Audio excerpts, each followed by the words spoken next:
भारत के मेघालय राज्य में स्थित कोंगथोंग गांव एक ऐसा गांव है जहां लोग एक दूसरे को नाम से नहीं बल्कि सीटी बजाकर बुलाते हैं।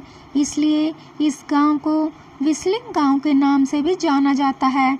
यहाँ पर लोग एक दूसरे को बुलाने के लिए अलग अलग स्टाइल में विसल करते हैं।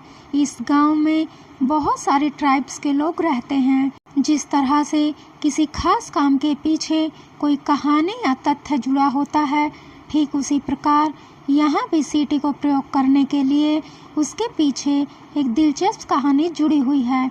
माना जाता है कि सीटी बजाकर बात करने की परंपरा किसी पुरानी घटना से जुड़ी हुई है। इस कहानी के अनुसार गांव का एक आदमी एक बार दुश्मनों से अपनी जान बचाकर भागता हुआ किसी पेड़ पर चढ़ गया था। मदद के लिए उसने अपने दोस्तों को बुलाने के लिए किसी जंगली आवाज़ का प्रयोग किया ताकि उसकी आवाज़ दुश्मन न पहचान सकें।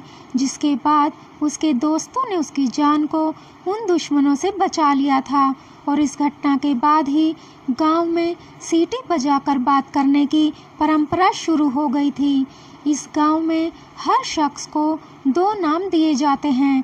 पहला नाम हमारी ही तरह साधारण होता है और दूसरा व्हिस्लिंग ट्यून नाम होता है। गांव के लोग साधारण नाम से बुलाने की बजाय व्हिस्लिंग ट्यून नाम से ही एक दूसरे को बुलाते हैं। इसलिए हर शख्स की व्हिस्लिंग ट्यून अलग अलग होती है जो कि उनके नाम और उनकी पहचान का काम करती है।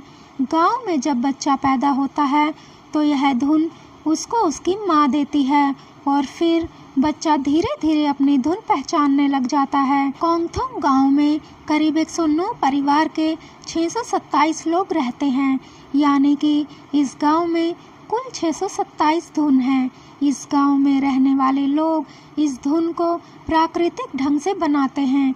खासकर नई धुन को चिड़ियों की आवाज़ से ही बनाया जाता है।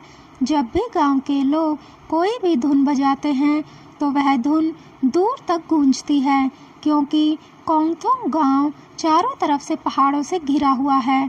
मतलब कि गांव के लोगों का यह बातचीत करने का तरीका भी वैज्ञानिक रूप से सही है। वक्त बदलने के साथ साथ यहाँ के लोग भी बदलने लगे हैं। अब यह लोग अपनी धुन वाले नाम को मोबाइल पर रिकॉर्ड कर उसे रिंगटोन भी बना लेते हैं।